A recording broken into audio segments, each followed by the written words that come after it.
funk. Thoughts deep, boys steeped in the depths that he sunk. Big stress, depressed in the middle of fall. Sky gray, I late in the thick of it all. I wonder, how long can a human survive just staying alive or carrying the rest of the tribe? Waiting for the day to arrive or struggling dies, and I be doing way, way more than getting by. So why? Got myself a cup of coffee, sipping water in it softly, cleansing me of stress I hold. Hey, got myself a cup of coffee, sipping water in it softly, cleansing me of stress I hold.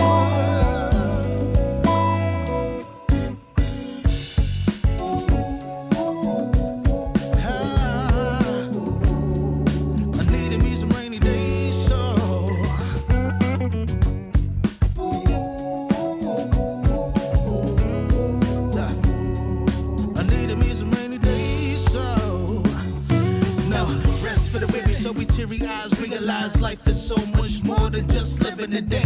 Every day I can sit and reflect and breathe and connect to myself and know that I've been given. See, giving up is not an option. So when I'm looking at gray skies, I'll be adopting a new way to deal with a test. Lord, relieve me of stress. The ring be looking like what blessings dropping. And so I got myself a cup of coffee, sipping water in it softly, cleansing me of stress I hold.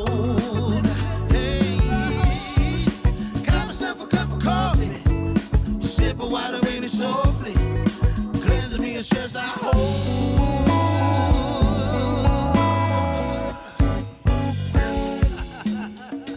Hey, here we go. Yeah. Let's do this. Y'all ready? 1, 2, 3. In times of test, let no harm beset me, oh my Lord, oh my Lord.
Dave's going to have to calm me down because I have spent the last 1 hour working with this fucking audio that has been pissing me off for the last 2 weeks.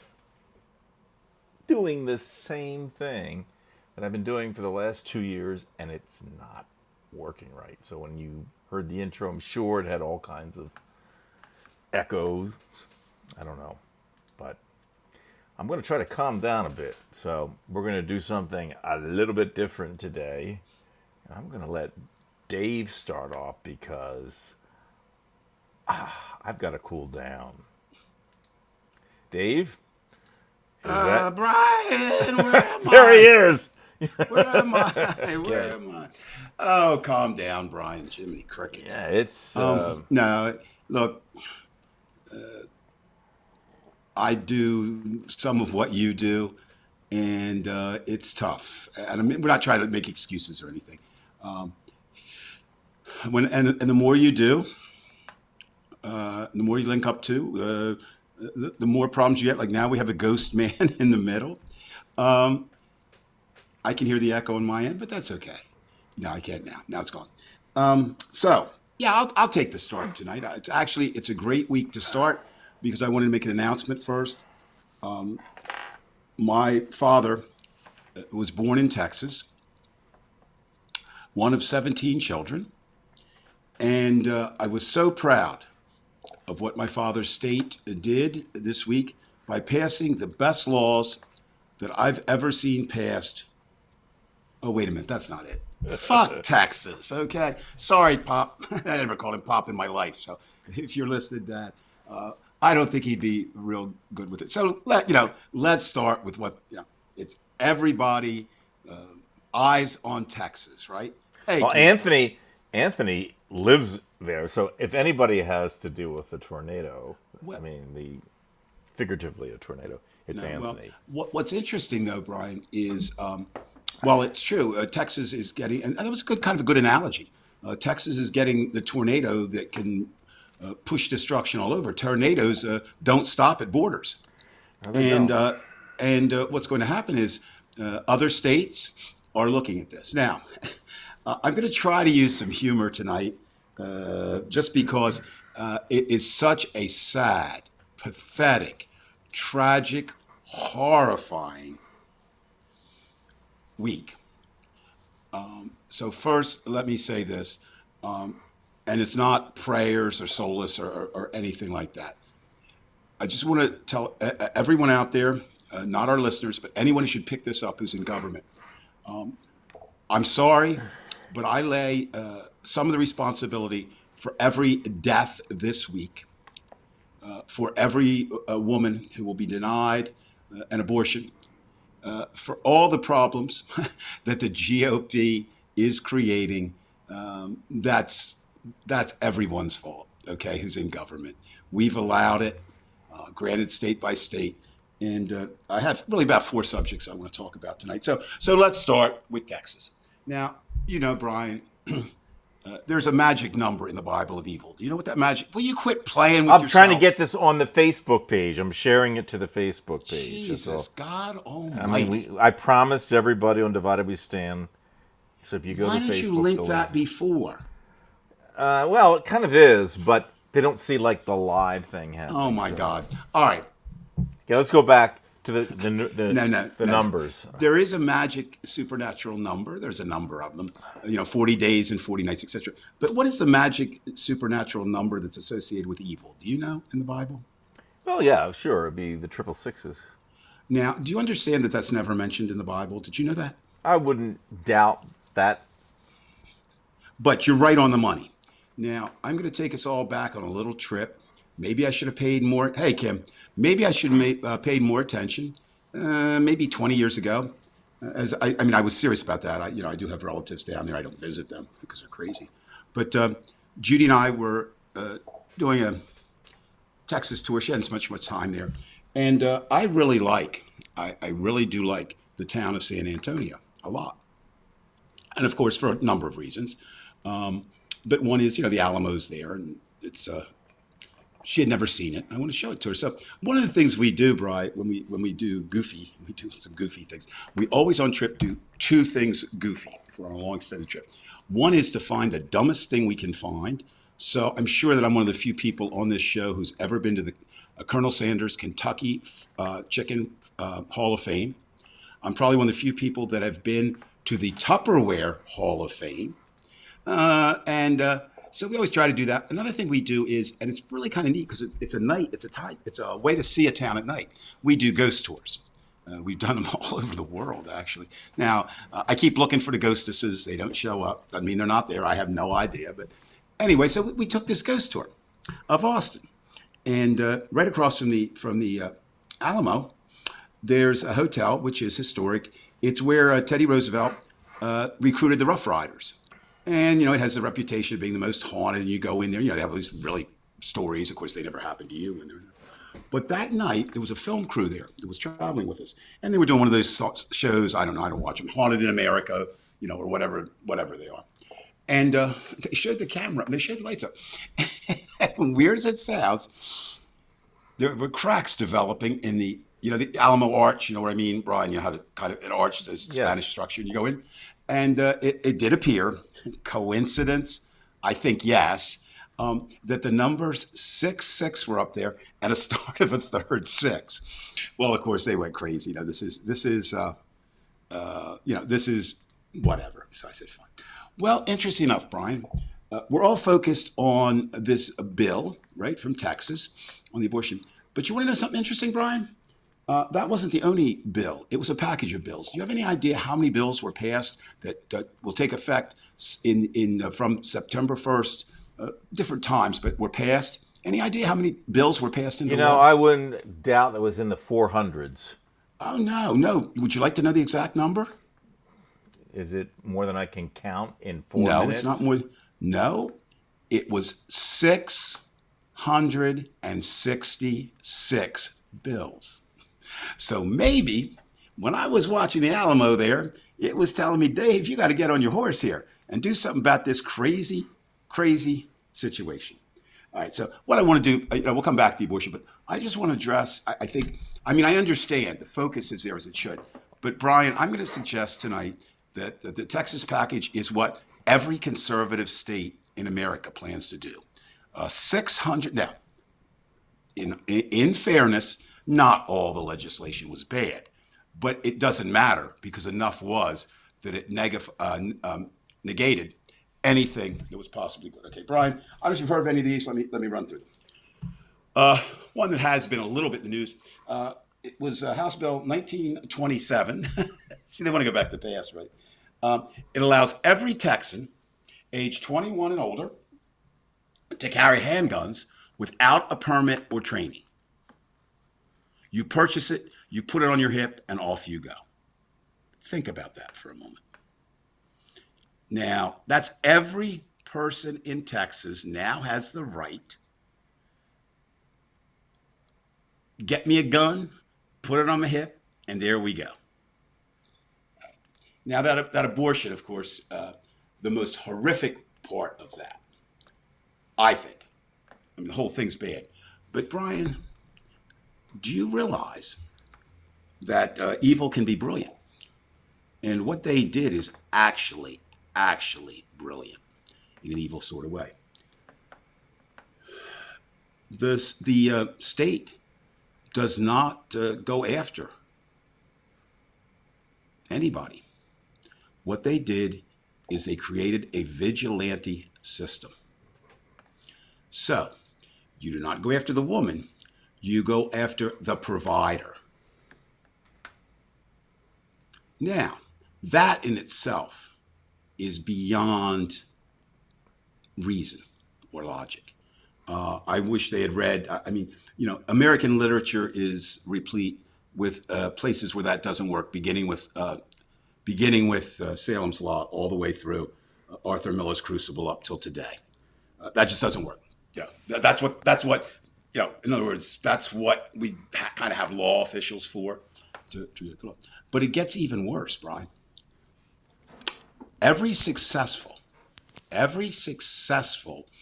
prosecution brought by any citizen of Texas, they get a $10,000 award. Now, Brian, you and I have had some arguments over the past, but let's assume instead of being a teacher, you happen to be running an abortion clinic, and we get into a big fight. You don't think I'm going to figure out some way to jam you up? I mean, imagine that. So we have a bounty. Now, bounties really don't work all that well. They never have. And here we are in the 21st century, supposedly somewhat civilized, and we're going back based on some notion of what the Wild West was. And of course, Texas is trying to recreate that. Now, the fascinating thing, bounties were not as readily for bad guys as we know. Most of the bounties that were handed out in American history were scalps taken from Indians. Think about that, okay? We always think of the Indians as scalping the whites. No, there were more scalps taken by white Indian hunters, and Indian fighters than there were. So it's just bad all the way around. Now, as far as the guns, we'll return to that just for a moment. Um, Most towns in the West had one rule and one rule only: check your guns when you come into town. Tombstone, the ideal capital, wide earp shootout. I mean, that's historically correct. Doc Holliday, historically correct. He was a failed dentist who had tuberculosis, who drank. He drank to mask the pain and drank because he knew he was going to die. And he said it steadied his hand for shooting people. But really, unless you were a lawman, and that's why Wyatt and his brothers, Virgil and Morgan, and he was friends with Doc Holliday, why they had guns. But if you brought guns in, so not only is it Texas really following, its history, which I think it wants to. Speaking of history, Brad, Texas, part of this bill produced something new, which is called the 1836 Project for the year 1836. Now, do you know what happened in 1836? What do you think happened? It's in Texas. What would you guess? 1836. Statehood? I don't know. Yeah, basically. Okay, Alamo, statehood, whatever, right? Coming along, and of course, first thing they do is they side with the Confederacy, but that's neither here nor there. Plus, they did literally steal the land from the Mexicans. But Dave, one quick point, not Yeah. to embarrass you here. Your click of your pen's getting. Oh yeah, I always up do there. that, Brian. Thank you. I do that. That's a bad habit. I actually took it away, and now it's back, so I got to throw that thing away. So with this 1836 project, it is they did a state committee that will fan out all over Texas, and it will distribute pro Texas, in quotes, patriotic literature. Wow. Now, again, I don't want to, all this is from research. I'm not a fount of knowledge, but this is in direct opposition to the New York Times sponsored 1619 project. And basically, that is kind of, based on the fact that since 1619, according to my math, that would be 402 years, that America has been steeped in slavery, Jim Crow, systemic racism, and the like. And certainly, it's hard to say that we're not back in that era now. We don't have slavery, but we could talk about economic slavery and ghettoized living and that kind of thing. And that's there, but we'll wait. Yeah. So now, not content with just giving out this stuff, and this, Brian, should frighten every educator in America, whether they're in Texas or not. They have a social studies curriculum change. And this was House Bill 3979. It limits teachers from discussing current events and systemic racism in class. Not current events that deal with systemic racism, but two bans. Now, I taught for a little bit of years, I guess, spent about 35 years in education. And after showing that you care about your students and setting firm rules that everyone can agree on, I think the most a great way to bring interest is to talk about current events. So Texas has banned the discussion. Now, why did they do that? Of course we know why we did it.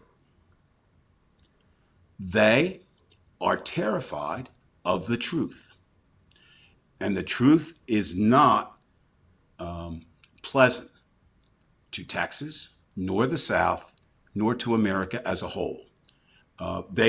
Americans, white Americans, predominantly white male Americans, want to believe in this idea of white exceptionalism. First of all, we're no more exceptional than anyone else, certainly. In some minor ways, we're better, but I think in many ways we're worse because we fucked up. We have these laws that sound pretty good, and then we don't. We pervert them. We turn them around. How any American can deny that racism has been a part of America. I think, and I do this all the time because when I talk down here, we do political talks. I think there's three bad building blocks that America was founded on. And what I find interesting as I go through, it's not a really much longer list, but every one of these refers to one or both or more of these three original sins. If you remember, I don't talk about them as original sins because that smacks of religion, but I do talk them about the way Hawthorne and Faulkner, two of our great American writers, discussed them. The sins of the fathers will be visited on the children. That is absolutely 100% true, whether you're talking about a family, and they're talking about, not holy redeemer sins. They're talking about really bad stuff that you do. And America has three really bad stuffs that it did that to form the country. And it probably wouldn't have formed without them. In no particular order, we have the genocide of the indigenous people, the Native Americans.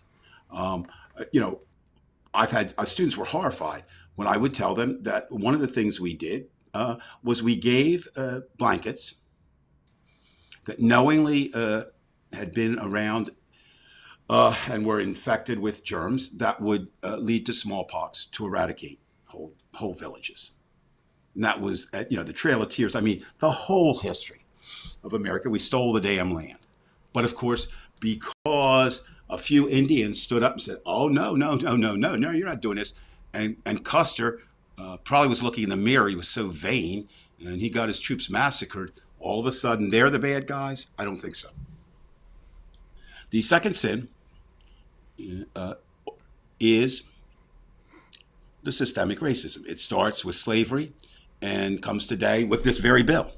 All right. I mean, this bill is an example of why America is a racist country. No question. Now, people get upset. You have to be, I don't say you have to be careful with your words, but I like to. I did not say every American was racist. I said we have a racist American country. There is a difference, and it's not slight. But right now, if you were to look at America at any point in its history, racism is there. This genocide was a cornerstone of building. And the third was America has always and continues to do, which it shares with most of the Western world, is anti-women, pro-men, but men defined as whatever men are defined in that culture. Here in America, when the Founding Fathers said, all men are created equal, they meant just that. They had a definition of a man. A man had to be white, a man had to be a man, and a man had to have land. And since only the rich had land, they had to be rich. Sound familiar? Jeff Bezos, there we are, right? They created a way for Jeff Bezos to become Jeff Bezos all the way down. Now, it gets worse. Brian, I'd love to tell you it gets better here in Texas, but it doesn't. As part of that same social studies curriculum, listen to this carefully. And let's not forget, we all know that in Texas, they're like the kings of textbook creation. Well, that's what I was going to get to. And they, okay. For anybody, their textbooks are a little different than ours, but they still sell us their textbooks. What anybody's not familiar with education, we're going to school them right now. It's what we do. Not just because we've been there. Everybody out there can school me on things they know. Okay, so I'm not saying but I'm an expert in this. 3 states control textbooks: New York, Texas, and California. Now, California and New York, of course, are considered liberal states, but Texas is considered a bastion of conservative values. So what the textbooks become are blah and meaningless and not taking any side, so that McGraw-Hill can sell their history textbook in every state with no problems. Okay, but Brian, this one really bothers me. Think about this on this other one. It prevents students from receiving any credit or any type of grade or just positive credit for being involved in civic engagement. Think about that. So you're going to have every Texas kid growing up, if this is allowed to stand, and I have my doubts that it will, but if it does, saying no, you don't want to get involved civically. That might lead you to help somebody. We don't want you to do that. Oh, no. We want you to think like we do, to like the people we do, et cetera, et cetera. Now, it'd be nice if I could stop there, but I can't. Just I'll run through quickly. Any city that cuts a police budget, Texas can take away their funding. Okay. Now, we know that homeless is a growing problem. I don't know what it's like in Bridgeton, but I know there were homeless there when I left 11 years ago. I'm sure there are homeless there now, and I'm sure there are more than there were. In D.C., it is everywhere, okay? It's a massive problem. But you don't do what they do here. Anyone found camping, and camping is construed as sleeping outdoors, right, in Texas, is a crime that carries up to $500, and cities cannot opt out of that ban. So right now, they didn't go here, but it's a very simple step. Why not give some kind of reward for people who go round up homeless people, right? You already gave a reward for those who report abortionists. Okay. Now, and if that was all that was bad, well, we could stop, but God, no. This one they had passed earlier, so it was not part of the 666 or the 666 bills they passed. But here they are, and I just want to juxtapose these three things together. Abortions are banned. There are medical exceptions, but neither rape nor incest qualifies. So if you are a woman and you were raped, you cannot get an abortion. Or if some relative forces you to have sex or cajoles you to have sex, you must carry that baby to term. All right. 6 weeks, I don't know much about it. I've discussed it, with Judy. I mean, I don't know all the ins and outs of abortion, but it's my understanding that the majority of women would not even know they were pregnant necessarily at 6 weeks, or thinking, so my period's late. There's too much uncertainty. Now, they go ahead, and now in Texas, it is illegal to use vaccine passports, or to require, any place cannot require vaccines.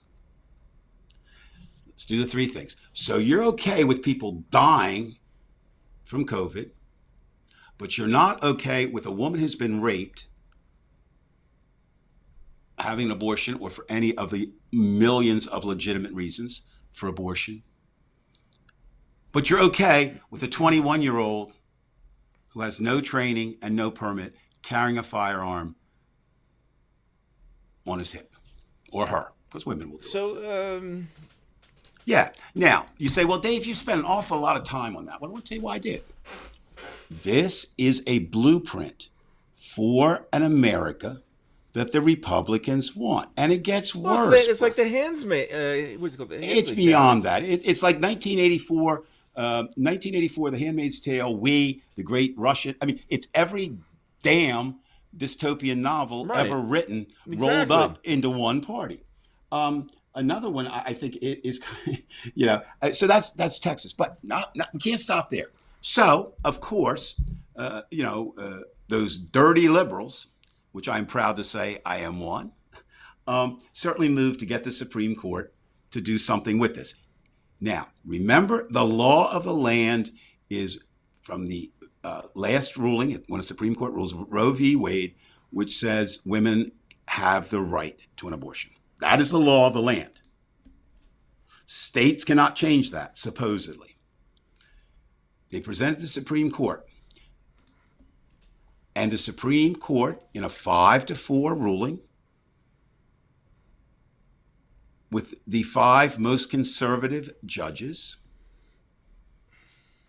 joining forces, and then John Roberts and the 3 liberal members of the court dissenting. And what they did, they didn't even hear the case. Now, you say, well, okay, well, that's what's the problem with that? That means the law goes into effect, and it could be 2 or 3 years until the Texas case gets to the Supreme Court. And it looks like, if the court is made up the way it is now, that Texas law, illegal though it is, will be upheld. What is it with these fucking people? They play these games perfectly. They can do all this shit, and we can't. No, here's why. And that's interesting. Brian, it's funny, but we think alike. So I said, I'm going to use your word you used earlier, and I said, fuck this. Why? What's happening here? So I went out and did some research on that very question. Why does this work? For the Republicans and not for us. They keep fucking winning and doing all kinds of bullshit. Okay, here's what happens, okay? They don't care about anything but winning. Remember the great Green Bay Packers coach, said, right. Yeah, winning isn't everything, it's the only thing. Well, that's the Republicans' motto. Now, while Democrats, and it's part of our nature, try to look for the other side, say, well, it's against the law, we're not going to do that. Republicans just push ahead. And that's really what it is. Now, notice your favorite senator from West Virginia, and one of your sexual surrogates, if you had any, the Senator Sinema, she's gorgeous. Which you would like to see in a porn film, cinema porn film. They hide behind the word partisan. Oh, we can't appear to be too partisan. What? Why? What do you mean you can't? Partisan in what way? Look, this is us versus them. And right now, the game is not over. The war, whatever you want to say, is not over. But they're pretty far ahead right now, okay? So I love this quote. I might read it twice because I used to do that with my students just so everybody gets the full effect. So here it is, Brian. I found not written by me, but a quote by a columnist. And I believe it to be true. Republican-run states are rushing to create a far-right dystopia. Now, he, the writer here, it was a he, used the word dystopia because that's correct. But remember, for the Republicans, it's utopia because we know they believe what we know to be a dystopia and what in reality is a dystopia, they believe to be a utopia, where every customer at your local supermarket, Brian, think about this. Every customer at your local supermarket is packing heat. School boards and election boards are run by QAnon lunatics. Mob rule is valorized and institutionalized. January 6th, right? Voting rights are dramatically restricted, and abortion is outlawed. Now, we look at Texas. It is not an outlier. It went first. It went total. It went hard. It's created what it believes is that utopia that this columnist just described. For them, a utopia, dystopia for anyone else. And you say, well, how do they do that? They have a Supreme Court behind them. We've said that all along. We had to worry about it. And the fact is, 3 of those justices should not be there. Correct. McConnell playing hardball that the Democrats will not do at this point, have not done, just blatantly disregarded everything. And so they got a conservative judge on. Trump did, as far as we know, fairly win the election. And he put 2 people on there. But there's never been, ever in the history of America, a Supreme Court appointment as quick as one of your other nighttime fantasy girls, Amy Barrett Coney. Amy Coney Barrett, whatever her name is. So there you are. Now, how do they do it? I love this quote. And I'll end with, I didn't read the one twice, but I think this is this. Number 1, it says here, when Democrats have it, and now we're talking about power, all right? Power. It seems they're often apologetic, uncertain, and hesitant to use it in any way somebody might be offended of. I think that describes Democrats pretty damn well right now. It's not a bad thing to be that way, but it is bad when the other side doesn't play by the same rules, because they don't. Republicans, on the other hand, will squeeze it, stretch it as far as they can. They aren't reluctant. They know what they want to do. They aren't afraid of a backlash. And this is the crux. There's no shame. All like Trump. Here's what it comes down to. Whatever they can do, they will do. And this is where I was upset with Michelle Obama. when they go low, we go high. I mean, this is It sounds great if you want to get into heaven. yeah, If there were a heaven, yeah. but on earth it ain't that way, brother. Now, I'm going to play a game for a moment, if you indulge me. So you and I, let's give our tribute out to somebody who's pretty busy now. Used to join us, Ryan Velez, right? Mm-hmm. Ryan is a big figure in the chess world. He's a really good guy and a big figure. Now, what I know about chess, you could put in a thimble. Okay, but I know a little bit about. I mean, just a little bit. I don't play the game. I just know. So you and I are playing a chess game, right? Now there are many rules in that chess game, correct? Pieces can only move in certain directions, right? I mean, this. Well, let's say that in my game, I can move every direction, right? Right. You're playing checkers, and somebody else playing chess by the rules of chess, so they can just do anything I'm playing. want. Now we laugh when our grandson was little. He still lives in what we call Owi's world. He changes the rules about everything. It's a kid. That's okay, right? That's okay. That's that's fine. It's kid. But the Republican Party just does this. And I love this kind of observation somebody made. They said, when they're sitting around discussing what to do, and somebody said, that's crazy. That's never been done before. We can't do that. Their eyes light up because they know then they're on to something. Now, how do you fight that? First of all, you have to fight it, number one. Every sensible, reasonable person in America, you can't sit back and say, well, this will go away, or this doesn't affect me, or this won't apply to me, or it won't. This, that, or the other. It does now, and it will. And just like bullies, you've got to stop them somewhere. Now, I am not advocating violent resistance or whatever. What I am saying is we have to convince our elected officials to be more, not proactive. I hate that word. Just to be active, okay? So, so let me give you an example. So now we're talking. I was hoping that you were going to suggest that Biden pardon Ted Kaczynski and let him go have it. Well, no, not really. But here's something Mr. Biden could do. And I'm suggesting, Mr. Biden, first of all, I think you're a good guy. I think you're a better president on your worst day than Trump ever was. I know that your bowel movements smell better than his. I mean, I'm sure of that. You're just better in every possible way. However, having said that, I think it's time for you to call in Manchin and Sinema. Yeah, and they have to be called in. And sit them down and say this. Look, I'm the president of the United States, and believe it or not, I do have some power. Now, we're losing, I called this, and this is Joe's words, a struggle for the soul of America. And we're losing. I'll be damned if I'm going to be the president who loses the soul of America. So here's what we're going to do. Joe, and what's her name? Karen, I think, or Kat? I don't know what her name is. I just call her Sinema. Senator Sinema. Here's what we do, Senator Manchin, Senator Sinema. You're either going to vote along the lines of this package and to end the filibuster, or we, as a Democratic Party, are going to run someone against you. And we do not care if that someone wins, because politics will dictate that you'll probably spit the paint. And then, of course, you know what they're going to do. They're going to do the Jeff Van Drew thing. That's fine.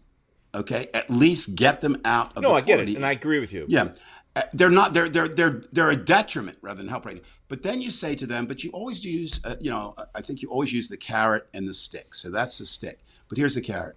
You say, Senator Manchin and Senator Sinema, we can't guarantee you to win, but you help us here, and I will guarantee you, I will use all my powers of the president to get you a job commensurate, salary-wise at least, if not prestige-wise, to being senator, or we'll throw everything. And we're not even sure he hasn't done that already. I know, but I'm just saying that's one of the things. Secondly, and I'm not going to talk tonight, but I did some research. There are a number of bills that are in Congress right now that, if you can get them passed, and the only way you're going to pass is get rid of the filibuster, which would negate 90% of what the Republican states are doing. First is with abortion. If you codify, and that's a strange word. I think people don't. What's that mean? You make it a fish. You don't think a fish is cod. No. Codify is simply you make something a law. Right now, it's a Supreme Court decision, not a law. But if you could make the law that abortion is not to be banned in any state that accepts, federal money that claims to be a state in America, and there's a bill. Can't get passed right now. Filibuster. Can't get past the filibuster because of Manchin and Sinema. And that list goes on and on and on and on. So they were two of the subjects that I wanted to talk about. Let's stop there for a minute and get some thoughts from you, either on the Texas situation or anybody else weigh in out there. And Veg, I'm looking at that. Kids can be so cruel, Trev. You've heard it, I'm sure. You hear it all the time. And I think it is true of the Republican Party. Cruelty is the point for them. So again, they're being childlike, and not in the innocence of childlike. They're being they don't play by the rules. So Brian, what are your thoughts on those two things? Power, either Democrats, Republicans, and then the other side. Anything that's going on in Texas that we're aware of. My wife and I have discussed this week, ad infinitum, because it's been a really, really rough week in terms of politics. You hear me bitch and complain about everything under the sun on this show. Right. But as you know, Dave, it really started poorly this week.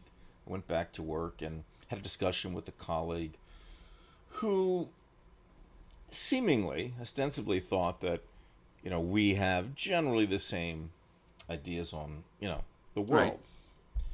Right. And I had an issue with him on January 6th because at the time of the insurrection, he said he didn't know who was at fault at this. He wanted to look at it for a while. And I was getting angrier and angrier as the minutes went by. And I could see this was kind of like he was watching Fox, okay? So, long story short, very few conversations with him during the year. Part of it because of COVID, part of it because I had this, simmering anger, this feeling that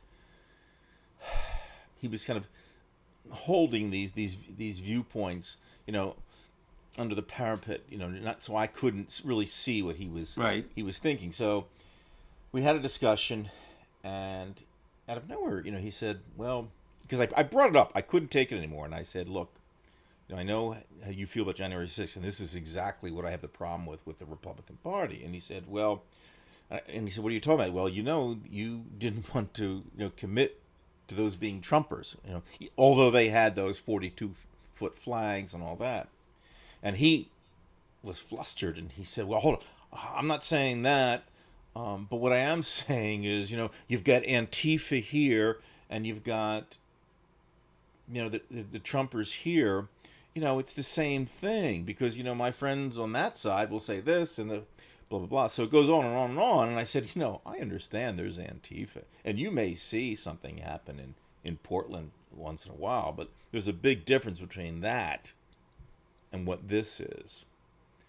And it seems like, he couldn't fool me, because this was kind of like the Republican rhetoric. And that is that, when they do something wrong, they'll say, well, what about this?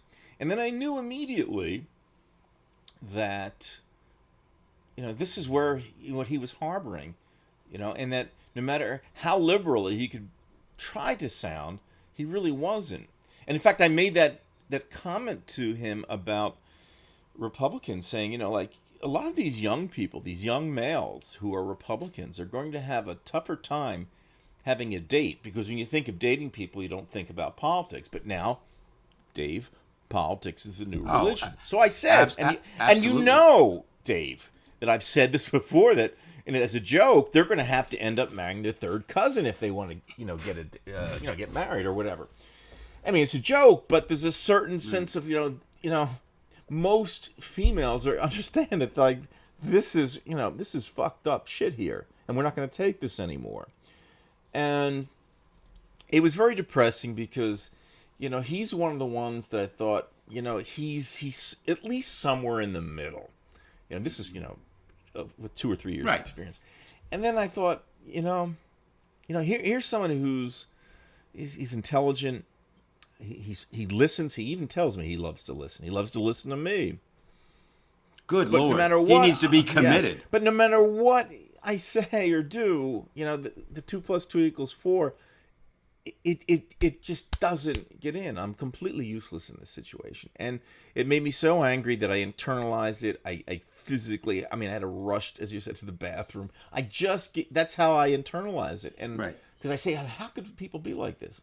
And then we had our discussion. We're hearing about all the things in Texas, and then I'm Right. getting pissed because Merrick Garland, and then you were telling me, well, they're not going to solve anything. We're going to have to do it. And I talked with Ron, and Ron's saying, well, what power do we actually have? These are the people who are in power. They should do something. They can do certain things, and they're not. And I'm Right. extremely mad at Merrick Garland and the Department of Justice, because there's one thing that I hate just as much as Republicans who are nuts. It is weakness, even in myself or in others, when they could do something, when they have the opportunity to wear the Superman suit and they don't do it. And Dave, there's where we are. And I know. now I've got to get mad at two sides. I hate Manchin. No, I hate I'm gonna give you a third side. Now, I've always been the one. Don't overstate it. Don't this is a war. Okay, war. No shots being fired, but short of that, it's just Absolutely. like every other war. Now, and this ties into Afghanistan, which I want to speak about a little bit later, but we'll save that about war and what happens when you're in a war. But right now, the enemy is clearly one group is the Trumpublicans. That is a group. Okay, Trump and the Trumpublicans. And I define a Trumpublican as any Republican or independent or Democrat, for that matter, who supports Donald Trump. They are the most direct enemy. Now, we have a secondary front that we may be able to work with somewhat. That would be the 10 Republican legislators, Liz Cheney and a couple of the others there. Once in a while, maybe, but you can't count on them because when they go to bed at night, they're still a conservative. But maybe you don't have to attack them quite as hard. Now, your friend, and I shouldn't say your friend, your colleague. Right. And I consider him somewhat of a friend. But here's what it is, Brian.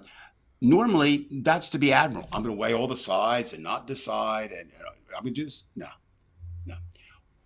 Anybody who tells me that right now is also an enemy to what I want to accomplish, which is to eradicate this growing dystopia that is coming. Mm-hmm. If you can't see it, if you're not with me, you're against me. And I'm not saying that I'm talking about the operation. So that now suddenly we have three enemies, and our fourth enemy is the only one, and this is the one where you have to maybe kind of walk a thin line, are the people who say, that doesn't matter to me. I don't care. Trump. I've heard people, Trump, Biden, it's all the same. They're all the same. Well, no, they're not, okay? I mean, I can't force anyone to vote the way I think they should, but I can certainly, try to dissuade them. Now, I'm going to announce for the first time tonight who's going to save us. Are you ready? Well, I hope it's not a joke. It is not a joke. No, this is 100%. I'm going to guess you're going to, because we did have a little conversation with the Right. squad is going to save us. Nope. Nobody in politics that's currently there. African Americans across the country. African Americans, and this time joined and united by women everywhere. It is time look, Brian, one of the reasons we feel so isolated personally, and I'm saying this, I think many white males, and we should be, we are part of the group, although we're in opposition to that group, right, that has messed up America. It's white men, okay? I mean, that's just it. It's done. It's finished. History has observed it, and we've seen it. So, our salvation, I hate to sound like Princess Leia and Obi-Wan Kenobi in Star Wars, but I think of that line, help us, Obi-Wan Kenobi. You're the only one that can help us. And we're going to have, those of us who aren't black and who aren't women, are going to have to, and I don't like this word, I think it should be used, but in this case, we're going to have to help empower them, whatever that means, by money, by whatever. Okay. Now, I don't know if this has been announced yet. I mean, I know it's been announced here in DC. October 2nd, it was called, as soon as the vote in Texas was taken, will be the third Women's March. And the first Women's March was the day after Trump was elected, was the largest march in the history of the world. We need a march just that large, right? It will be nationwide. And I would urge every American who has any problem with the growing Republican dystopia to get out on those streets and do that. Now, I know that's asking a lot because there's danger out in those streets, Brian, right? And Yeah, there's a lot of Kyle Rittenhouses out there. Well, that's not the least of which. And he's getting away with that motherfucker. We also are in the middle, whether we want to believe it or not, we're in the middle of a continuing and possibly now worsening in certain ways pandemic. Now, on top of that, many people are frozen, and I understand why, which you would normally mention earlier. This is how bad what's going on is we had signs today, if you believe in signs, that my grandchildren may not live to see any kind of world with any resemblance of anything we have right now. Correct. Now, I don't know a whole lot about science or environment, but I do know that I've never seen the damage from a hurricane that didn't go coastal come across land and do what it did after the damage in New Orleans and do maybe not as much damage, but be just as maybe. And we had an F3 to F4 within 5 miles of this area. That's which what is I'm unheard saying. of. We have tornadoes in New Jersey, but they're usually But at not much. zeros, 75 miles an hour. No. This stuff's going up to 150 miles an hour. You know, and you know, you look at and that does become personal. I mean, one of the communities that was the hardest hit was Mulligan Hill. For people, then that's in Gloucester County, which is a neighboring county to us. And the drummer in the last band I played in before I left live music lives there. It hit his complex. His house stayed, which is nice. But I mean, you saw those demolished houses from Mulligan Hill. That was his actual neighborhood. If I can show you, we don't need the audio anyway, because we've had the audio problems with me showing it. But I do have somewhere that I will show everybody while you're talking here. Right. So what you have is, you know, so you have people say, oh my God, I can't go out there because it's dangerous. That's real. The Kyle Rittenhouses, they're going to shoot. We're not. I can't go out there because the pandemic, that's real. Okay. That's not made up. I don't know what to do. My God, I can clear up. If I could do anything to clear up that, I'm still going to die, or, you know, my grandkids are going to die, or my children are going to die, or the world's going to die, because we can't even get along here now. So I understand that. But again, I'm not anybody special. I'm just a guy who, you know, speaks out on things that he feels strongly about. And I think what we need to look at is, I would urge everyone to join the battle in whatever way they can. If you really feel that you can't go out on the streets, fund the groups that are taking people out there. For example, October 2nd, it may not be as warm as it is now, but it'll be warm. So send them money and say, please use this for water. Send money for shelters for people. Send money for posters. I mean, you know, money is one thing. Your feet are very good. Being out there is your presence. I know you know that. Certainly you didn't stop Jeff Van Drew, but you were out there fighting all the time. I was fighting for that. Our renegade congressman. You know, and I think... And I bombed him on Twitter. We do that all. I mean, yeah. You know, and the thing is, right? The thing is, do you realize, with no mission and no purpose, we spent 20 years in Afghanistan. Wars don't end tomorrow, right? Wars don't end tomorrow. This is for the count, and you have to win. That takes me back to the Democrats. Right now, if you ask me who I would want, and I'm not dissing Kamala, I'm not. It sounds like I am. If tomorrow they said, Dave, you can pick the President of the United States and the vice president. It's time for older people to step aside. We can help, we can lead. And I would like to see Pete Buttigieg as president of the United States and AOC as vice president. Now, I would put Kamala in that mix anywhere too. If Kamala became president, that would be fine with Mr. Buttigieg. But just like my first choice in both presidential elections in the past have been Bernie Sanders for the past 2 elections. That's my choice. Now, certainly I would support any Democrat, and by Democrat I mean anyone who's not a Republican, for office. But I think, I posted that comment. I've seen it before, but it's apropos. I don't know if you saw that, the one I posted on there, Buttigieg's response to Chris Wallace. That was so well thought out. It was so human. And now he may have skeletons in his closet that we don't know about. But right now, to me, he's the most intelligent, articulate person there. And I think the problem that people look at AOC is not that she's radical, necessarily, although some do that. I think the problems are she's not a white American and she's a woman. If you look at AOC's background, and I urge everyone to, do you realize she won the New York City Science Award in high school? Her project, right? Now, what do the Republicans remember? She danced when she got a diploma. Well, let me tell you something, Republicans. The night I graduated college, they brought beer trucks with spouts on them to Villanova Field, and I drank out of every damn spout. I mean, come on. Come on. Veg, you're absolutely right. Evo, you say Pete Buttigieg is a horrifying candidate. Please explain. I mean, I'm certainly going to back off if you can present evidence and you're smart, if you can do that. I'm saying right now, it's time to turn over to younger people. He has published a book. Yeah, I do, but it's not about politics. It's about my other projects. So yeah, I have published. The idea of it is, and Anthony, it would really help. I believe, Brian, can I kind of do some shameless self-promotion right now? Sure, go ahead.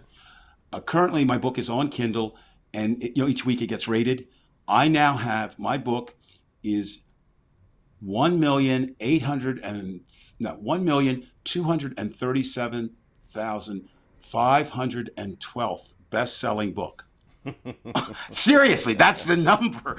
I'm going, wait a minute, whoa.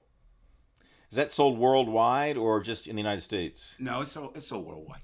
But I laughed, and there's a whole story. I'm not gonna get that. But it was just so fun. But only in the category, I'm in the top 1,000 books sold in my category. But I laugh. So yes, Anthony, I'll say, I don't, Anthony. I was asking, and I think the nice thing about this, Brian, and this is a difference between liberals, is that we do kind of respect each other's opinion enough.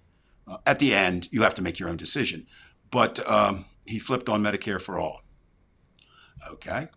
And that's, Mandy, I'm not taking you to task because obviously you care about that. And I'm not saying you shouldn't. And that's what happens. But I think, again, I'm just going to caution you. This is to Mandy, not personally, this is all of us.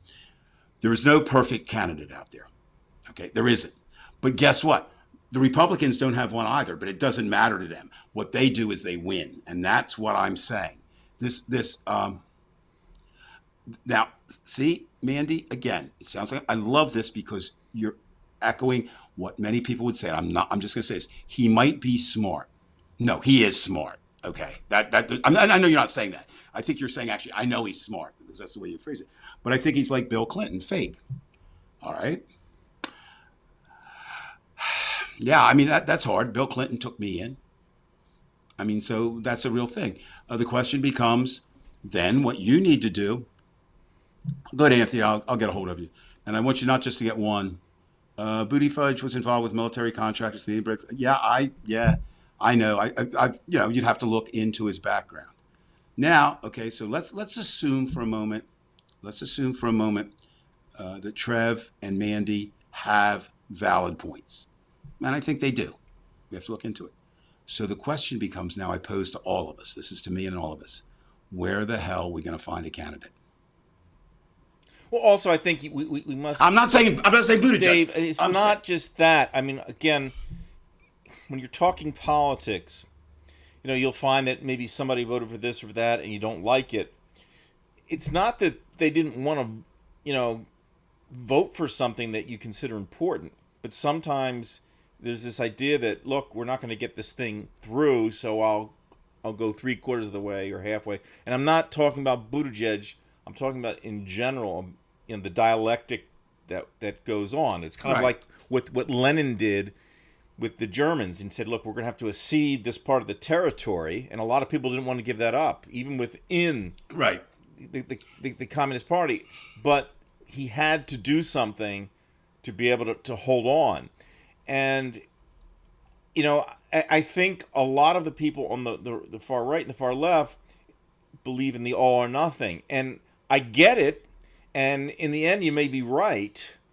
But what I've seen from my experience, that if you're wrong, and I think this is where Dave's going with this, if it turns out that you don't win, there's a big rape and there's a little rape, and I think that this is what Dave is trying to say. Well, I'll do it this way. I don't know that I repeat my stories, and the reason that I repeat them, I don't repeat all of them, but I repeat the ones that really meant something to me. So we're going to go back in time here a little bit. Villanova University. It's where I went from 1969 to 1973. I was indeed an English major, so obviously I was had a lot of English classes, right? And he was something else. This guy named George Murphy. I have an ego. He made me look like a humble dude. He was really something, but he was smart as shit. And one day we were spouting off, because we were radicals then. It was in the SDS chapter. And he said, okay, shut up. I'm going to talk to you. He said, listen, you're so high and mighty, you youngsters, right? Let me tell you a real life story. He said, I ran and got elected for borough council, where he lives as a borough, right? He said, because I wanted to make changes. I needed to make changes. It was bad. He said, got on there, and as they do in all politics, they give, like, if you're on a 5-member council, you get a couple areas you're in charge of. Well, he got in charge of police, right? And so he said, I was working it out, and I even forget, he said, but it wasn't, he said, but there was this bill that we really needed passed. It was a 5-member, and I had 2 votes, mine and another, and I needed one more.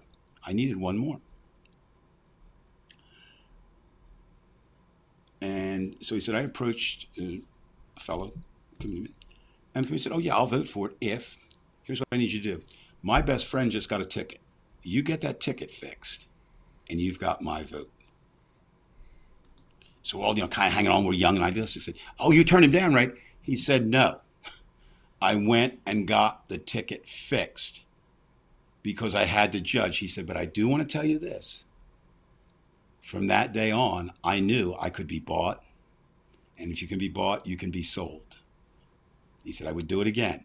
And I think that's the tale that I walked away from with politics. Politics is an evil, ugly, gruesome business.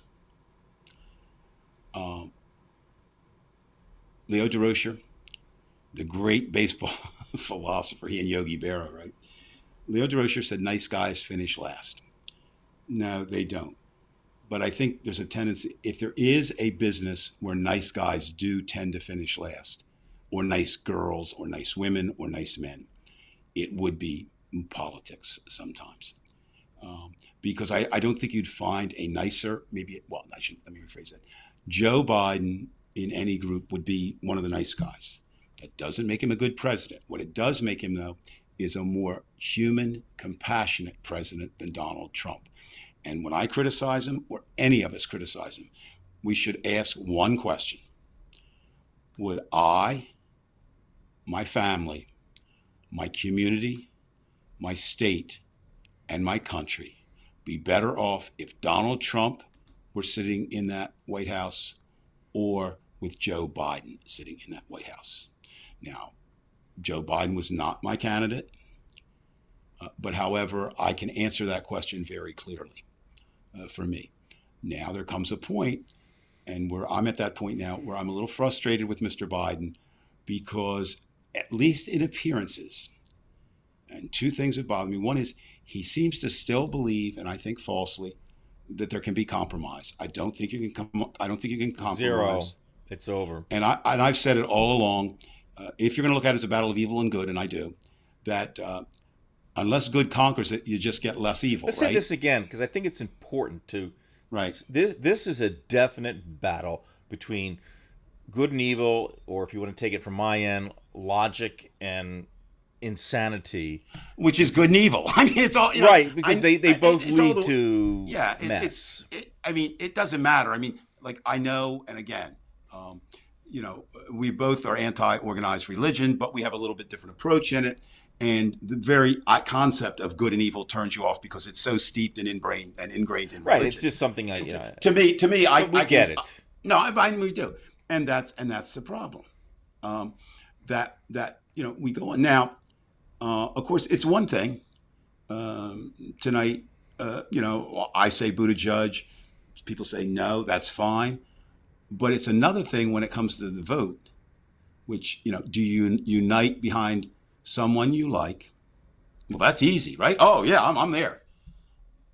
Or do you say between the two candidates, and I don't always think it's the lesser of two evils, but if that's the way you want to do it, okay.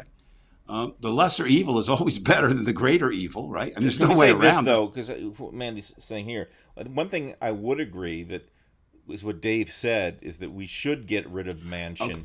Okay. I love Mandy. I love this. Listen, because I'm trying to convince Anthony not to just buy one Kindle book, but to buy 572 billion of them, so I can move up in the ranking. So I'm using an author quote tonight. This is a quote that all writers' workshops, they always, or not all of them, but you'll hear it if you go to writers' workshops. If you haven't found the book that you think should be written, then write it yourself. Okay. I'm going to make that politically. If you don't have a candidate that you feel, you can really, then become that candidate. And that really, Brian, is what we're talking about, is the fact now, again, why I do think you have to doff your cap for a moment, even with evil. And the African American vote, because they are slightly more conservative than liberal white Democrats. Absolutely. So you have to, and they are the ones that are going to save the country. Question. So we have to always be mindful of that. I'm going to go with women and African Americans, and I would lump in minorities. And a lot of, let's just say when you say the women, it's still coming okay. Veg, from is there any chance of voting? Women. Okay, is there any chance the Voting Rights Act can be passed? Yes, but first you have to get rid of the filibuster. As long as you have the filibuster, no. And you're to get rid of the filibuster, you've got to either convince. You won't convince. Okay, first of all, the law is this: the way it's set up in Congress now. The House will pass it, no question. The House will pass the John Lewis Voting Act, or it'll be Republicans. It will be along party lines for the most part. But there's those 10 Republicans who may or may not go along, but it will pass. Maybe Toomey, not, I'm just saying, now when you get to the Senate, it will not pass because there the rules are such that you have to have a plurality doesn't make it on certain things, and the Voting Act falls into that. You would need 10 Republican senators to pass. That's why we're seeing all these things stymied. You say, well, wait a minute. Whoa. We Democrats, the Democrats have control of the Senate. They do by 51-50. And that happens. You say, whoa. There's only 100 senators. No, in the case of a tie, the vice president gets to break the tie with their vote. Okay? So in this case, the vice president is Kamala.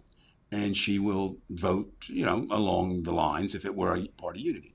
Where that breaks down is you have these two senators, Manchin and Sinema, and on any issue there could be others. It's too precarious, right? 50-50 is always precarious. You can't lose anybody. 51-50 you can't. And they're treacherous on the other side. And so with John Lewis, yeah. I mean, look, the Republicans, and let me go back to what I was saying because it ties in to the question. They have been planning this, Brian, since Amy Coney Barrett, paying attention to their names anymore, ABC, ACB, whatever the hell it is, since she was a student in college. And how do we know that? Go back and look at her record. The Federalist groups, who are, i.e., the Republican conservative groups, were finding young candidates, because they were all young ones, and grooming them step by step for the process. Now, not exactly like the Manchurian candidate, where they come from the outside. But why were they doing that? And you see that they saw the demographics. Look what happens. Of course, they can't win a fair behind election. the scenes, this has to be done. And they knew it. They knew it coming for a long time. Now, here's something of concern to me, and I assume to others. We're counting in Texas. We count on the Mexican vote, right? I mean, you have to, because a lot of Mexican Americans there. Well, there's a problem. Most of them are Catholic, and Catholic is the religion most opposed to abortion. So they're going to have a dilemma. Do they vote for their religious beliefs or the religious beliefs of their church? Or do they vote for the side that wants them deported and sent back to Mexico? And I'm making light of it very seriously. That's a real dilemma. What do you do? I have an obvious answer for it. Religion's bullshit, and you don't. But not if you believe in the Catholic Church or you believe in any church. Now, Mandy, you've got a great point. There, Mandy's got it wrapped up right there. Now, so what can we do? Well, unfortunately, not much. None of I don't know if any of I mean I know I'm not. Hence, I had a bad week. Hence, you had a bad week. Hence, because everybody hence, I'm talking about, and I'm looking. Why it doesn't look Biden good? These motherfuckers. I don't know if I could get to him and ask him. That would be one of the first. That would be the first question I would ask. So I'm speculating and reading into this, and I'm going to tie it into something else that really disturbs me, maybe even more than Biden, and that would be Stephen Breyer, the Supreme Court Justice. Justice Breyer has been a staunch, I believe, proper judge, an advocate for, of course, they would say liberal, but I believe in the right causes. But he is 82 years old, and Ruth Bader Ginsburg taught us something. Even if you're Supreme Court Justice, you can die. Everybody lives and everybody dies. And Mr. Breyer so far has indicated that he does not have plans to retire. Mm-hmm. Now, if indeed,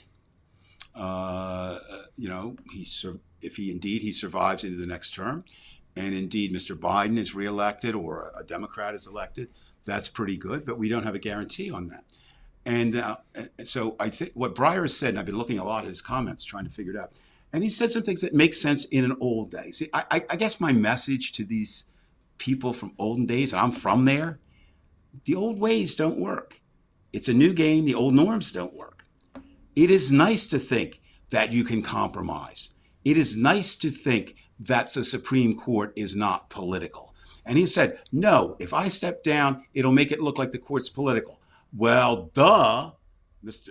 Justice Breyer, that ship sailed and is way out to sea, if not before this, certainly from Texas, okay? It's over. Now, Mandy, that's another problem. You're absolutely right. Here's one, and I'm not going to detail it. I think that we as a people need, and when I say we the people, I'm not talking about the people that, I'm saying we all the people, need to look at the things that need to be addressed. I'm just doing this off the top of my head. I'm not saying we have to do something about aging old people. Now, I am aging and I am old, and I do things, and I think I've got a lot going. But someday, I'm only 69. We have senators that are in their 80s. I don't think I'm going to be capable, and we have a president who's approaching that. I don't like to report rumors, but I'm going to report one, Brian, if you give me permission. Yes or no? We try not to do rumors on this show. Okay. But it is so Unless frightening. It's so bizarre. I don't No. It's okay. Again, I will not name names because rumors don't value names. But let's just say that through family members, I have a connection to someone whose job is to be secret police protection, not Secret Service protection, to the President of the United States. And he told this person, and indeed this person told me, that Biden's health is really bad. He walks as though his health is really bad. Well, here's what it is. They said it is in his legs. It's not in his mind or anything. His legs, and they now, and I've been looking at that. They fly the helicopter much closer. That So would he has be less of a walk. a signal. So my thing is, I hope he's wrong. Because I know that this particular officer is not a Democrat and not a liberal. So I hope he's Well, just. there's no doubt the way he walks is like a ginger type of walk to him that Yeah, and I feel uncomfortable with. I mean, I'm not well, a physician. I know nothing. No, I know. I say So- the so- walk so my- doesn't look very Yeah. steady. So my point is, well, in a way, I think Biden, why he doesn't do certain things, I think he's like Justice Breyer in this respect. We all look when you get up in the mirror. I think all of us. I'll speak for myself. I can't say all of us. I know. I don't really look 69 years old when I look in the mirror. But guess what? When I see a picture of myself, I say, "Holy shit! Look at that old man." My point is, none of us view ourselves as Right. we're incapable of doing that. So I'm sure Justice Breyer, President Biden, two things are going. One is they're getting older, but they don't feel necessarily the decline, and they don't want to show it. Secondly, is the fact that I don't think they've realized that, and it's hard, Brian, to do that, that the way it was is not the way it is now. So, and I'll give a third possibility to Biden. I'm not giving him out. To me, it's very simple. You expand the Supreme Court. There's no law that says you only have to have a few judges. The only time it's ever been tried, FDR tried it. They called it court packing and shot it down. But that doesn't mean anything. That was then. You might, it depends on what you have. But you can't have Manchin and Sinema there to do it. However, the problem then becomes if you do it, everybody does it. And, I guess what? If we don't do it now and that court stays in for 30 years, which it could, yeah. Tell me what America will look like in 30 years with that Supreme Court there. It does drain life out of them. It does. But Mandy, it seems like Mandy and I have a private conversation tonight, but she's raising some really good points. I think nobody forces them to take that job, right? That's why I don't have a lot of sympathy for the politicians in the sense that you took the job. By the way, that's true, Joey. That he did break his foot, so maybe that is that. And Joe, thank you, because I actually didn't know that. I mean, thank you for, and so hopefully that is it. Now, again, I was just thinking before when I just kind of went through my head now. We as people like symbols. That's part of what Texas is doing, the symbol of the Texan. But we all fall victim to it. I was really impressed today because of my background. Jill Biden is going back and teaching a class in a community college. I so want to audit that class. No, I don't. They'll be very strict. You and thousands of others. Well, I just to see. I could just imagine from what I know of her, she's an excellent teacher. I just like to see that because that's an area only two areas I have expert. Well, three areas would be journalism, and that's the same as Joe Biden has being a senator. It was so long ago. Mm-hmm. Education, which now 10 years has passed, which is 2 lifetimes in education, and playing really loud, bad live music, which I did more than I did either of the other two. But having said that, Jill Biden strikes me as someone who would be a great teacher. I just like to see that. But the point is, when I was thinking that, can you see Melania Trump going in and teaching a bunch of kids? No, nothing. By the way, there's a comment here, Evil, just so you know. No, I am fine today, Evil. The only thing is, I'm literally, I had a problem with the audio, but from the time I got up until around 4 o'clock, I was speaking with people from Russia. It's like this weekend is crazy. For tomorrow, I got to do it again. Like, my mind wasn't even in English for about 8 hours. So I'm kind of relaxing because there was so much going on in my head. Can I ask you? You and I ask very personal questions. Mm-hmm. Have you ever slipped and when you're making love to your wife, talk to her in Russian? No, I don't. You take that Are serious. you asking me if I have an orgasm in Russian? No, you're such a Jesus doof. Christ! Okay. No. No, I think in I'm Russian not- sometimes. I mean, Well, yeah, you know, and the reason I'm asking, I'm big doing I it as a go in joke, and but out. You know, it Actually depends had a on what I conversation. see. Actually had a conversation today, and it just fascinates me because I'm not fluent. I can speak Spanglish, and that's about it. And my English gets butchered from time to time. But it's always fascinated me with people who are, multilingual or bilingual. Um, that I'm always asking, do you think how do you do that? Do you have to think in Russian? And I'm not asking you to answer it. I mean, so I think You for have those of to us, think in the foreign language because right? if you start going first of all, word order is a problem. So if you start thinking Yeah. in English, automatically your translation is going to be in English, and that's a real no-no, especially Oh no, what are you trying in to- Russian. no. You can't do that because it's usually backwards. You know- You literally have to stop yourself and say, okay, stop. Of course, Brian, the only thing I would say, you are well steeped. I mean, you have current conversations. You know Russian history. You've been to Russia. And the only thing I would say to you to try to relieve your I mind. was reading Pushkin all day today. Yeah, no, but here's this. Just remember, my friend, America is not Russia. That's one hand, okay? But on the other hand, America is headed in a way Right, that looks and that's more where Russian. I think I'm getting better at and this. That's what I'm saying. America is heading in it looks more like Russia than it ever has any time in my lifetime. Right. And in the back of our minds, seeped in, is the commies are the bad guys and we're the good guys. Now, again, shameless self-promotion here. You don't understand. I mean, I think maybe you do, but I mean, most people don't understand just how much we talk about how much we get angry with these kind of bastards. They hate us even more. Not about the Russians. We're worse than the Stalins and the Russians of the past. Well, but Brian, you're right. Growing up, I don't know. I'd be interesting. I believe I might be the oldest person involved with this show. I can't swear. If anybody's You might older than be. 60, no. If anyone's older than That 69, really, that does help because you're not help. experience. It's you bring all those experiences, good and bad. And one of those Perspective, experiences, more perspective. well, not necessarily, but you're steeped in that. So one of the sayings that got ingrained for many people, I had to reject it. I mean, and I did, fortunately, was better dead than red. Growing up, that was an American saying, and I kind of would raise my hand and say, no, sorry, man. I can get out of being red, but I can't get out of being dead. And I was a little kid, but I was kind of a smart ass.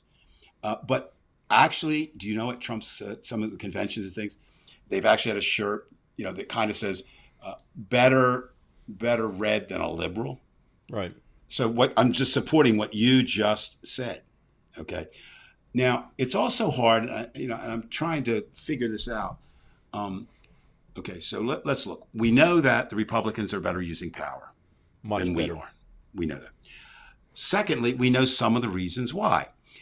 Because they focus on, we'll call them the Vince Lombardis of the political world. Winning isn't everything, it's the only thing, and that's all that they value. They don't care about opinion. Now, here's something I've been playing with in my head. No shame. That's true. Here's something I've been playing with in my head. Okay, if indeed, with the exception of the modern asshole media like Fox and OAN, people have always envisioned, and it is true, that probably the writers of papers and writers in general are more liberal than the American people. The balance, there was also a balance there. The owners were conservative. So you but now that's not it's out. So I think a lot of politicians, want to impress sometimes the people. So they take to heart when somebody criticizes them, a big time writer. I don't know, make somebody up. Not George Will, because he's on the other side, but okay, Tom Friedman. Yeah, John Meacham. John Meacham's the best. Yeah, but John Meacham or John has a reach, but everybody he's just a historian. But yeah, I mean somebody like that, right? But Mitch McConnell doesn't care what's said about him. He does. He knows that this is a risk, right? And don't you think that they've put themselves in the position they probably didn't expect that their constituents have become so dangerous that they're not worried about the Oh, guy oh, that came out to the softball game on the other side to take them out. They're worried about their own. well, I think what's so interesting, and you certainly saw that to a very limited extent, if the Trump Republicans, AKA Kyle Rittenhouse, yeah, if the Trump Republicans have a god, his name is Donald Trump. Okay, now Donald Trump comes down and goes to speak. I believe it was Alabama. I'm not sure. Maybe it was Illinois. Anyways, one of his last speech, and he comes out and says something that was surprising. Too little, too late. He says, "Come on, like urges people to get vaccinated," and they booed him. Now, not the entire thing, right? So I mean, let's not think the whole crowd. But that's what and again, it's classic. I'm not going to sit here and tell you literature is life, but I'm going to tell you it's damn close. It's Frankenstein. It's the monster turning on you. They've created a monster that they can't control. And that monster will devour them. It'll devour us first, but eventually it will devour them. There's always going to be, you're not going far enough for us. Now there's a rally. If anybody wants to come down and join, I'm going to go there as the anti-rally with my good friends from Antifa. Are you talking about the December day that they're 7th. going to have the December Republican 7th. Well, let's get it proper. What it is? It's to demonstrate unhappiness that the patriots, that word, that are now being held in American jails are not, being held in American jails and are not being treated fairly, and I mean that's should be free. Now you can't let that go. You just can't. Now I'm here and I can go out there and mess with them, but other people can't. But if anybody wants to come down here and join me that day, they're welcome.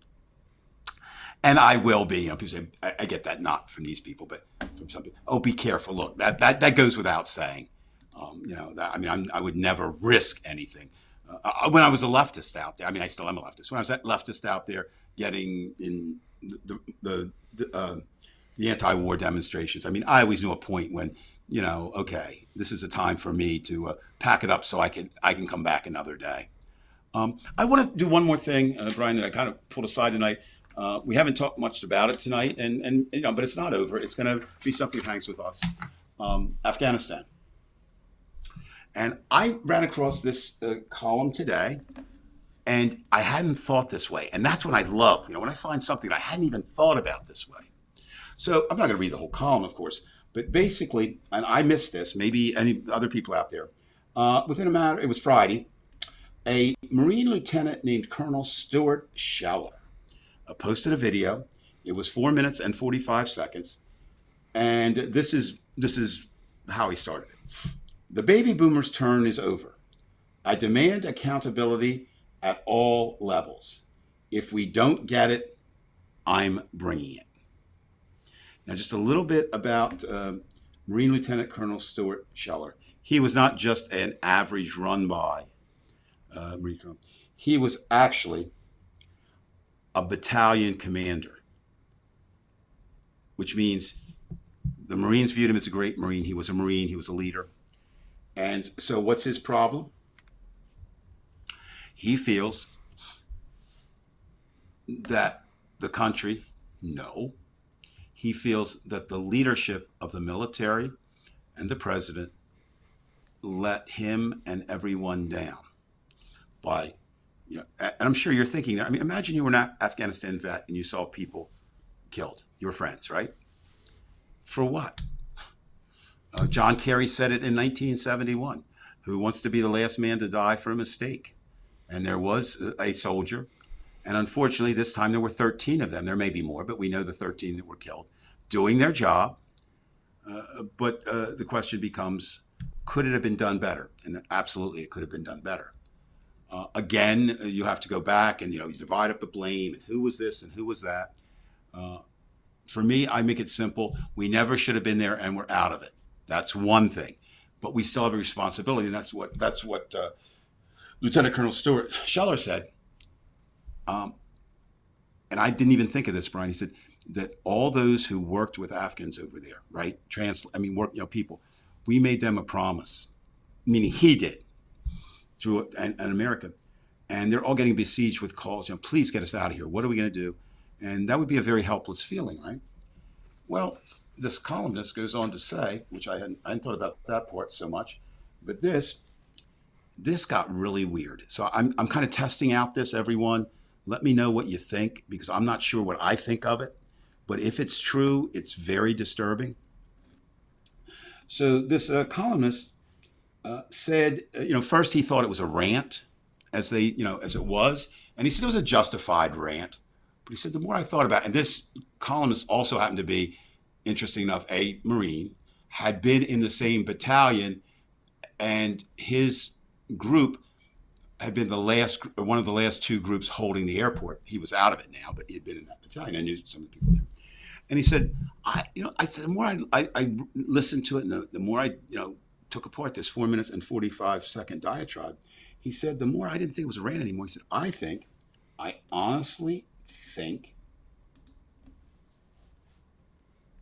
that this was self-immolation. That this Marine destroyed his career because he felt that betrayed, right?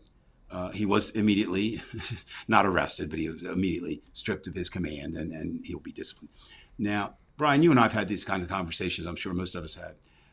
If you work in a job like we did in education, after X number of years, you can do something. And in my case, it was 25, and I could retire with full benefits. Mm-hmm. And I don't know if you recall, I was using hot water, but I never got suspended till my 25th year.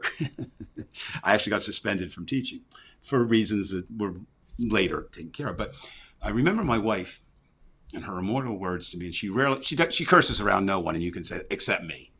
She just which goes is fine. an asshole. I know that. No, she goes a lot more than that. But I called her and said, hon, I just, you probably know, but I just got suspended.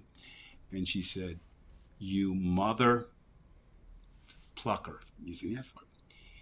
After all the bullshit. She couldn't go all the way and say it, or you just. No, she said it. Oh, she said it. She said, I can say motherfucker. Shit.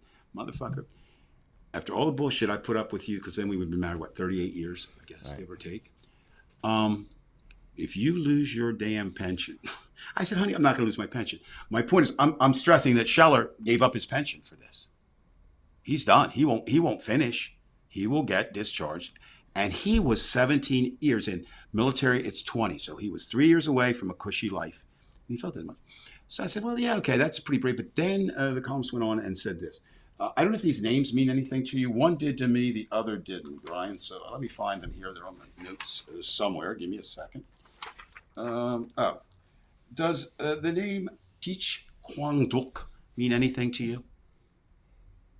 And it didn't until it described what he did. I did not know the name. What was that again? Teach Kwang. I don't do Vietnamese. No, you have it. You have it. I think Teach Tuan Duk. Twitch Kwang Duk. I know Twatch Kun Dutch, but not Teach Kun Dutch. The Butch. What the fuck is wrong with you now? I don't know. I know. I've been speaking other languages today. Now, I think many of us, and I assume you will remember, he is a Vietnamese monk who poured gasoline on himself and set himself on fire. Now you've got the image. Now I know exactly what. Okay. And this I did not know. Mohammed Bouazizi, I guess. Again, I don't do Arab very well. And he was the Tunisian fruit vendor who did the same thing, and that prompted Arab Spring. And what this columnist was saying, which gets a little funny, is when people are ready to do that, it's going to get worse, right? How much worse can it get? I don't know. But he did say something that was kind of frightening, I think, too. He said, we look at history, or I look at history. I can't say we look at history. I disagree with history repeats itself, but it does rhyme. I also agree that you can learn a lot from history, but you have to. It's lessons that then you have to reinterpret into the century or the time in which you exist. But he was comparing what happened in France with Napoleon's ascent to power, and Rome with Caesar's ascent to power. And he is concerned that if the military feels betrayed, and remember, I've been the one all along saying the military will hold, the military will hold, the military will hold. He is concerned about that. So there's something I hadn't really thought about. Now, whether that's true or not, I don't know. But let me see. Brian looks like my European dad when he was in a pissy mood. I knew to stay out of his way when he looked like this. No, Veg, I don't know your father, but I know Dave Brian. knows me. He knows if I'm upset or not. No, I would let you know. And he is, but More it's of what a, it is. actually more depressed. I don't get depressed, but Dave knows that. Will you quit saying all of us get depressed? God damn it! You're Well, not true you get depression. well. Oh, okay. Clinical psychiatrist, Psychologist. How can he sound like But you know what's right? drunk at the end of the I'm making fun of you for that, but it's true. psychologist? In some way, this is another pet peeve of mine. Foster And you're not Brooks. macho. You're not macho by any stretch of the imagination. I mean, the bad macho. You're a good macho.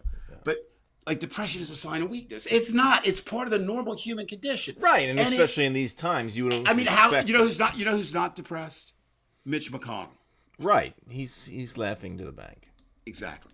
So, so you say, well, Dave, what the hell happened to optimistic Dave? Well, optimistic Dave is still optimistic, but there's there's never really a pessimistic Dave. That's not part of me.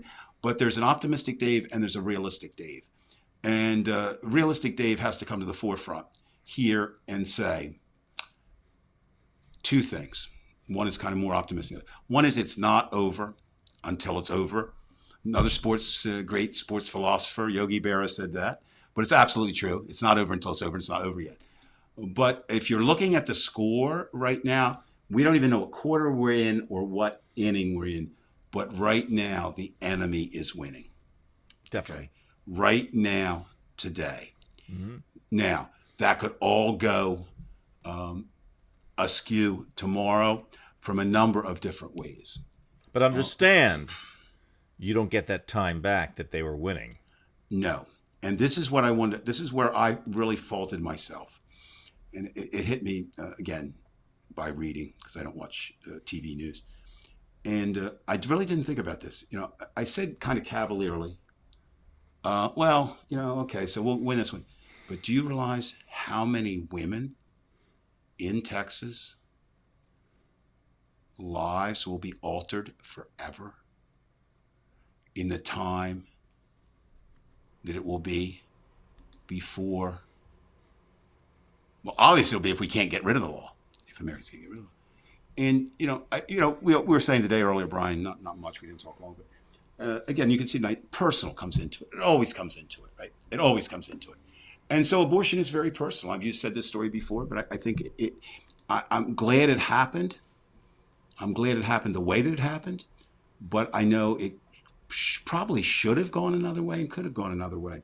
Again, that little guy I was telling you about, long hair and running around SDS and protesting and playing loud rock and roll music, also went to Villanova University. And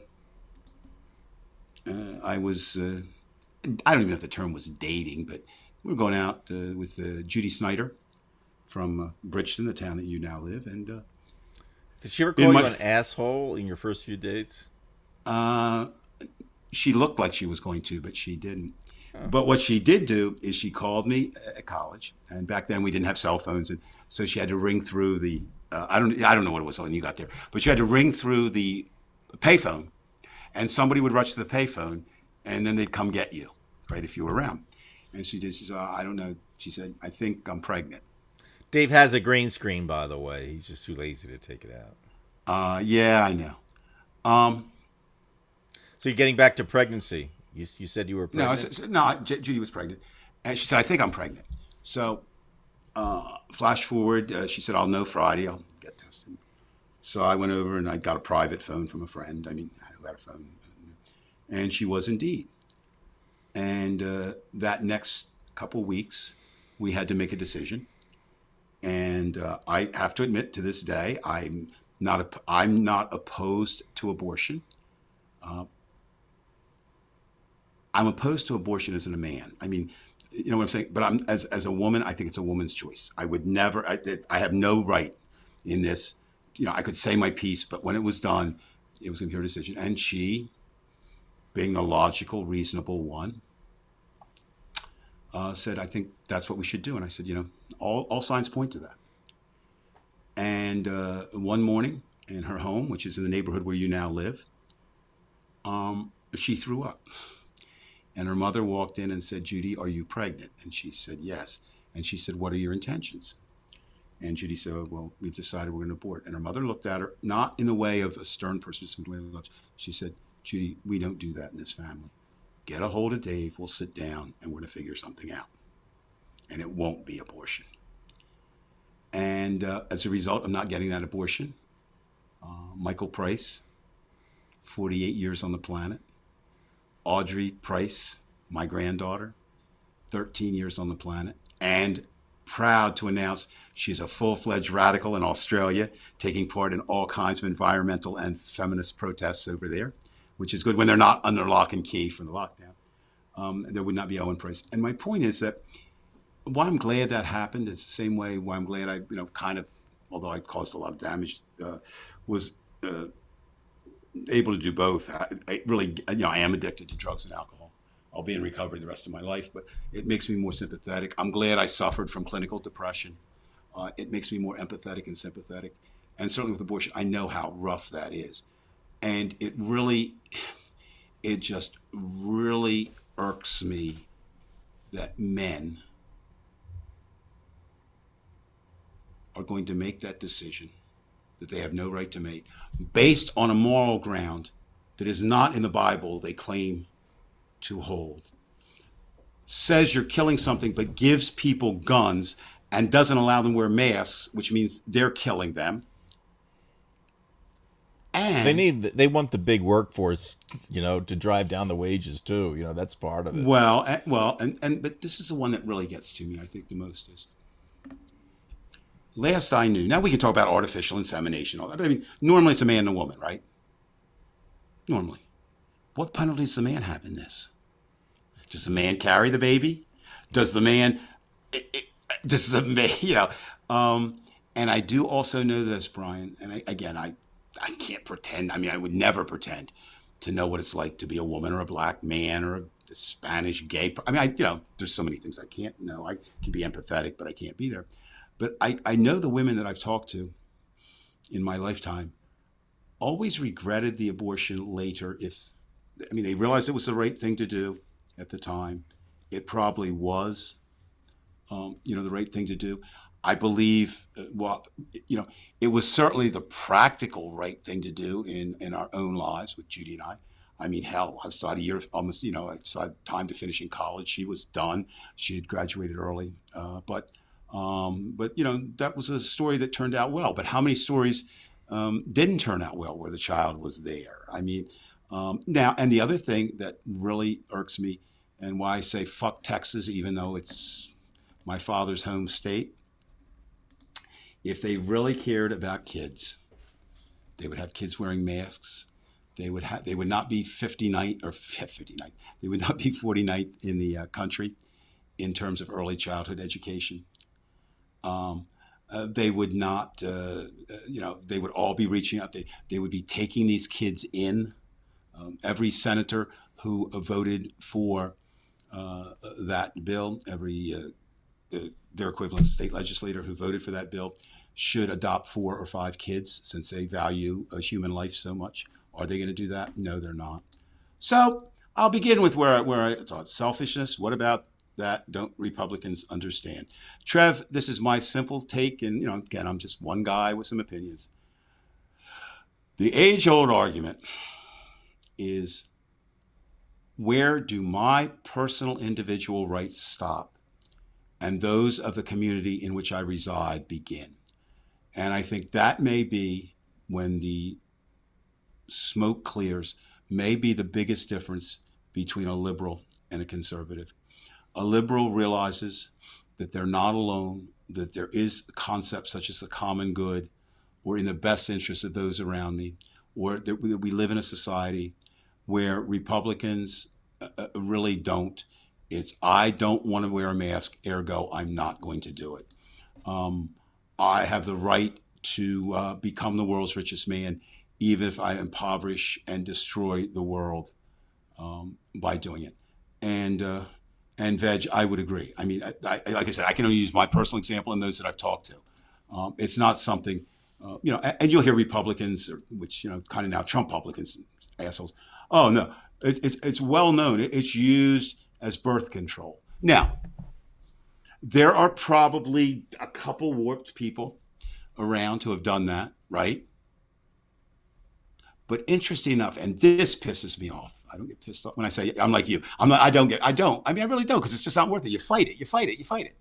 But I used to love that because teaching, and when we taught, Brian, at one point, Dre, before you got there, as the school was moving from black to Latino, Hispanic Latino. But when I was there in the early years, it was all black, and most of the black students did not look at abortion as an option. They had the children, and we know how that turned out. Now, the neighboring school, where your principal just became superintendent, that's the supposedly elite rich school. That's where my son went. But probably half the wealth of Cherry Hill, which is kind of well, not it's all relative. But my thing is, turns with that. Certainly, there were far more abortions there, and I would like to suggest tonight, and I know lie detecting. And this is my final comment. I know lie detectors are not always 100% accurate, but I would like to have every Texas legislator and every legislator from here on now who votes against abortion be asked the question, have you ever provided money for your wife or your mistress to get an abortion? And I bet you it doesn't matter. They just no, lie. no. I'm just saying no. It doesn't, but it would. I just that just gets. I think we have to hit them every time on hypocrisy, even though it doesn't matter. It doesn't matter because it does matter.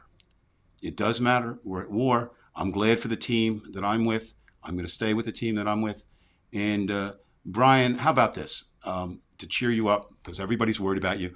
I think one of the things that's really got you, and I don't think you really expressed this tonight, Brian has a whole lot of money. He's not wealthy, I mean, so why not tonight, why don't you count out your money, right, and put it in 4 piles? I will admit, ladies and gentlemen, I have tens and tens of dollars. Well, take those tens and tens of dollars and spread them out into 4 piles, Brian. And tomorrow, mail me 3 of those piles, and you keep 1, because I think you're stressed about trying to figure out what you're going to spend that money on. Brian, as always, thanks. Everybody out there, thanks. And by the way, great. Dave, I do want to tell you that for the first time that I've ever seen this happen, and I know it's never happened in terms of football, Bridgeton High School, where I work, will be playing against 2 places where I taught, and that would be The Cherry Hill Hills? East and Cherry Hill West. And let me ask you a question. And we have 16 to 1,700 kids. We'll probably beat one of them. Probably Well, what's East will be. Well, it's interesting. Now, let me ask you a question that my students always used to ask me. Mr. Price, because my son went, as I mentioned, know. went to the Mr. Price, who are you going to root for? And I would always say this, but I'm not going to say my answer first. If the kids ask you, what would you say? Okay, I'll tell you. You'll be able to know from this. Okay, Right. I had an issue my junior year in high school with hockey, and I was playing for a lot of different teams, and I got pissed off at something. Yes, Gary, by the way. And then I actually played for Lenape my junior year against my own high school. They told me they're gonna fucking kill me. Didn't happen. I actually scored 2 goals that game, but we lost. But then I came back and we won the state championship in '78. So I work at Bridgeton High. I've been there for 21, going on 22 years. The kids respect me. I respect them. Look, I went to Cherry Hill. I enjoyed East and West, wonderful kids and this and that. But, it's where you are now. And I I'm, think I'm on this team, and not to go against Cherry Hill, but it's not like I'm stuck on a chessboard with glue and say, well, this you start on this. Well, No. there you are. I think, it's kind of funny tonight. We worked a lot I'll of be sport. rooting for Bridgeton. We lumped a lot of sports in tonight, and I think that's true because right now, it's a very you can look at it as a war. You can look at it as one way we're in a war without weapons. Another way to look at it, we're in the most important game that we will ever play. One of us is going to win, one of us is going to lose, and your answer was, I think a good one, and mine was just this. I said, here's what I want. I want Bridgeton to win, and I want Michael to break the state record in points in basketball or goals in soccer or whatever. So that works. That's in Cherry Hill. Oh, God. Oh, listen, everybody. Here's what I want you to do. I'm sorry I said, but I got to do this. There is a song by Billy Joe And Roy. Mandy's kid graduated from Cherry Hill West. Way to go! A Lion, man. Wow. Good Wow, for Mandy. Mandy. Yeah, and I used to teach you at Cherry Hill West as a sub at one point in time, a long time ago. People, since I do write so much about music, and lived a long time, I want everybody out there that has Spotify or whatever, you use, to find this song and play it. It's by Billy Joe Royal. Now, Billy Joe Royal, a big hit, first big hit was Down in the Boondocks, boom, boom, boom, boom, bum. He was a Southern writer, but he somehow came up north. It wasn't really, but he did, the song is called Cherry Hill Park. And I think that you'll hear Mary Hill from Cherry Hill Park. I believe that was Brian's first girlfriend. So make sure you listen to that next I thought week. you were going to say something else. No, okay. Cherry Hill Park, Billy Joe Royal. Poor Billy Joe died a couple years ago. He was on tour in Georgia. I was going to finally get to see him, and he died. All right, Dave, it's great to see you. Thank you for saving me, because I was very upset with the volume there. And everybody who showed up. Geez, we had everybody. Evil Yoda, Mandy, Trev, Joey, Evil Joey, happy 89th birthday. Veg, yeah, everybody. Anthony, Gary, yeah, A to Z, and that's that. So we'll take you out. I went down to Virginia. My mother was from Virginia, and I never saw her small hometown, so I think I'll take you out with a Super 8. I actually bought a Super 8, a used one, camera, to keep this thing going with the Super 8. And Veg, you can't use words like that E word with Brian. He thinks, what he reads is Brian has that Russian emu going. That's what instead of enu. All right. Let's see if I can find it. Yeah, I better find it. It takes a little bit of time because I have another drive here, and it does this little wheelie thing, but we'll get there. Build up some All right, tension. Brian, good week for you. Better week next Dave, week. I will get a hold of you sometime. That's fine. Yeah. So. And let me do a shout out to my man Gary there, just from when the hell are you getting down here and help with the resistance? It's spring now. It's fall. It's one of those seasons. Hell, you get down here, you're vaccinated. All right, okay. Thanks, everybody. I'm going to show you a short 2-minute movie with a little bit of music, too.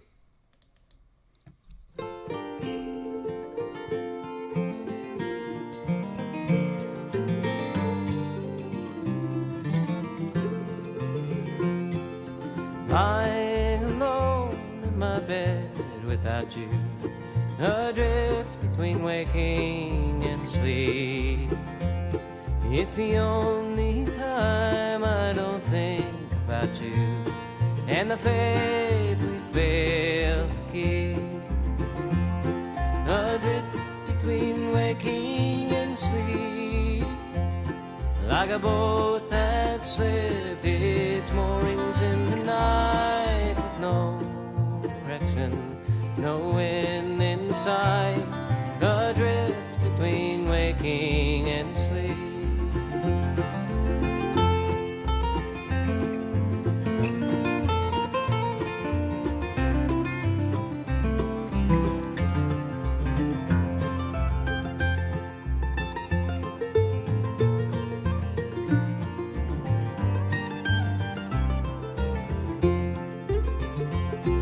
At night I dream always of you, or awake I wait for the dawn. And all day long it's the same way too, and day after day goes on. Adrift between waking and sleep, like a boat that slipped its moorings in the night with no direction, no wind in sight. Adrift between waking